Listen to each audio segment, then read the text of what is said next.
নমস্কার বন্ধুরা। বলা হয় যে শ্রীমদ্ ভগবদ্ গীতা শুধুমাত্র একটি ধর্মের জন্য নয়, এটি পৃথিবীর প্রতিটা মানুষের পড়া এবং বোঝা উচিত, যাতে সেই ব্যক্তি তার জীবনের সুখ, শান্তি ও সাফল্য লাভ করতে পারে।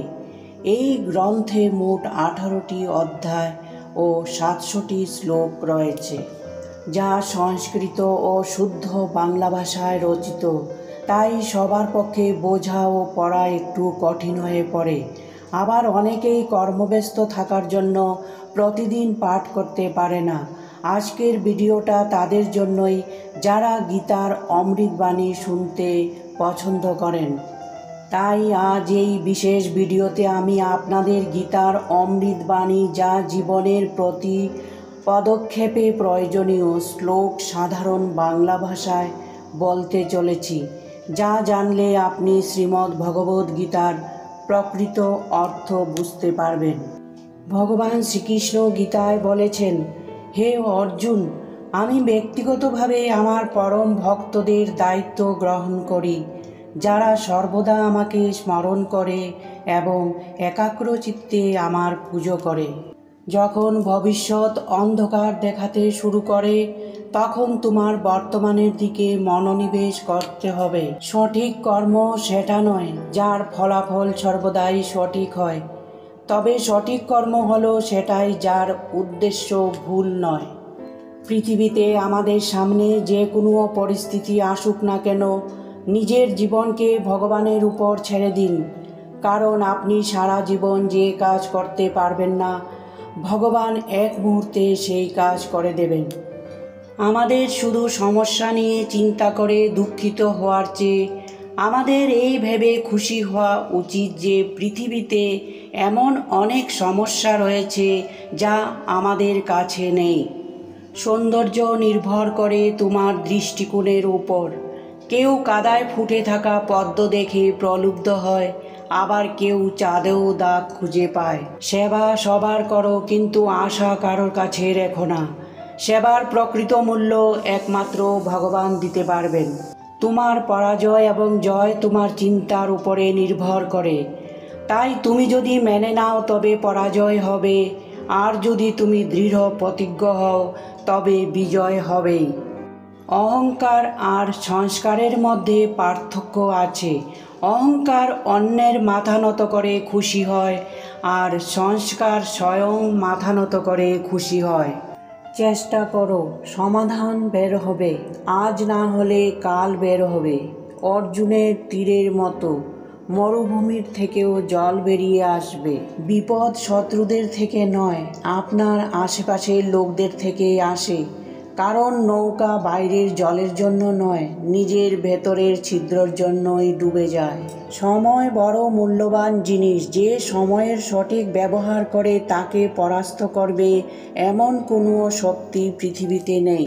ভগবান বলেছেন, তুমি জীবনে কতটা খুশি সেটা বড় কথা নয়, তোমার জন্য কতজন খুশি হয়েছে সেটাই বড় কথা।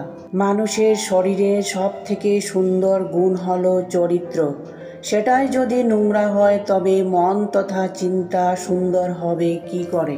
যখন কোনো ব্যক্তির কাছে মান, যশ, অর্থ এই তিনটে জিনিসই থাকে, তখন সে মানুষকে মানুষ বলে গ্রাহ্য করে না।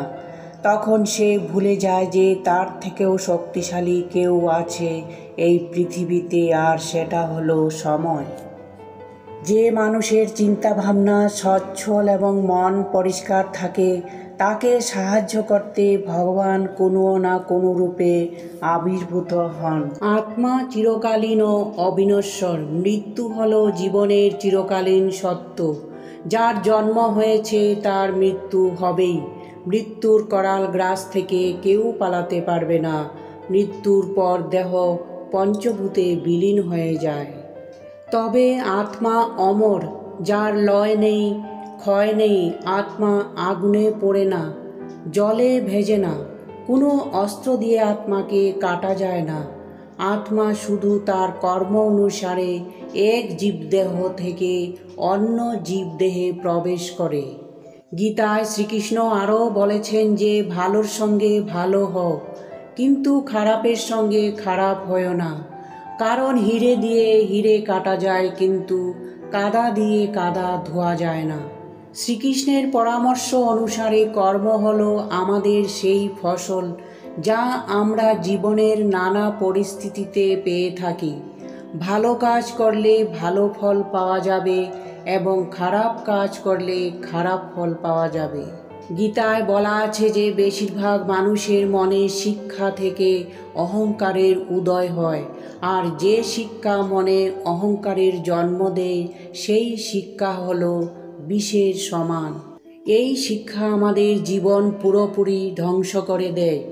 অন্যদিকে যে শিক্ষা আমাদের নম্রতা ও ভদ্রতা শেখায় সেই শিক্ষা হলো অমৃতের সমান। যে ব্যক্তি তার সমস্ত জীবন শ্রীকৃষ্ণের চরণে উৎসর্গ করেন তিনি সমস্ত কর্মবন্ধন থেকে মুক্ত হয়ে যান। সঠিক সময় সঠিক শব্দচয়ন যেমন অচেনা মানুষকে পরম আত্মীয়তার সম্পর্কে আবদ্ধ করতে পারে, ঠিক তেমনি ভুল শব্দচয়ন মানুষকে পরম আত্মীয়কে পরম শত্রুতে পরিণত করতে পারে। জীবন না ভবিষ্যতে আছে আর না আছে অতীতে, জীবন কেবল এই মুহূর্তে আছে, অর্থাৎ এই মুহূর্তের অনুভব করাকেই জীবন বলে। দুর্বলই কেবল ভাগ্যের দোষারোপ করে আর বীর ভাগ্যকে অর্জন করে। কর্ম করে যাও, কিন্তু ফলের চিন্তা করো না। যেটা ঘটতে চলেছে সেটা ঘটবেই, যা ঘটবে না তা কখনোই ঘটবে না।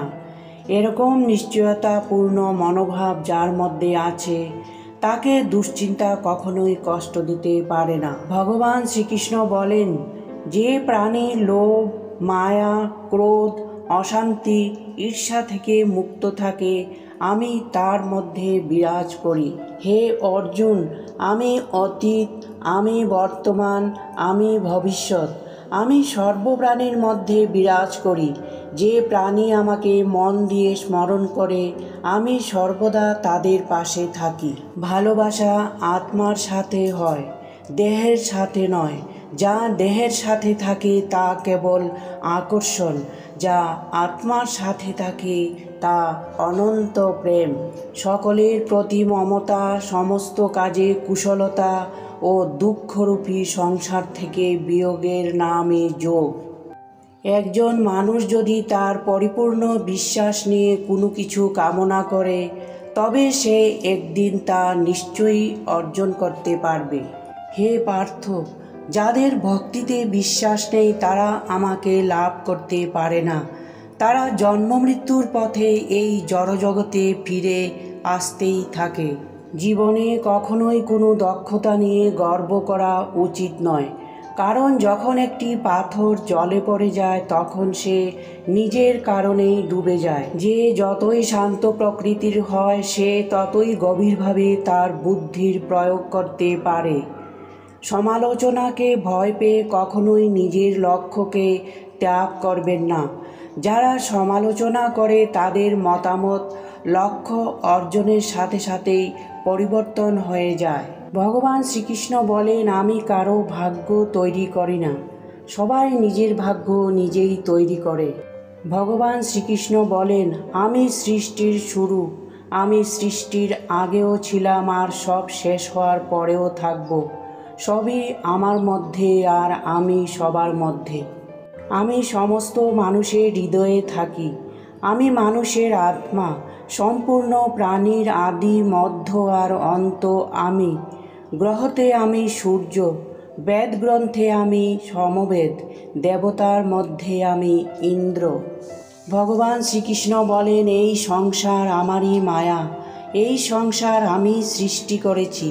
আমি সংসারের পালন পোষণ করি, আবার আমি সৃষ্টির বিনাশও করি। আমি অতীত, বর্তমান, ভবিষ্যতের সমস্ত প্রাণীকে জানি, কিন্তু বাস্তবে আমাকে কেউ জানে না। প্রত্যেকটা দিনের গুরুত্বকে বুঝুন। প্রত্যেক দিন একটা নতুন ব্যক্তির জন্ম একটা নতুন উদ্দেশ্যকে পূরণ করার জন্য হয়ে থাকে। এই কারণেই একদিনের গুরুত্বকে বোঝার চেষ্টা করুন। যখন যখন এই পৃথিবীতে পাপ বাড়বে তখন আমি তা বিনাশ করতে পৃথিবীতে অবতরণ করব। বন্ধুরা, ভিডিও ভালো লেগে থাকলে একটি লাইক আর চ্যানেলটিকে সাবস্ক্রাইব করতে ভুলবেন না। নমস্কার।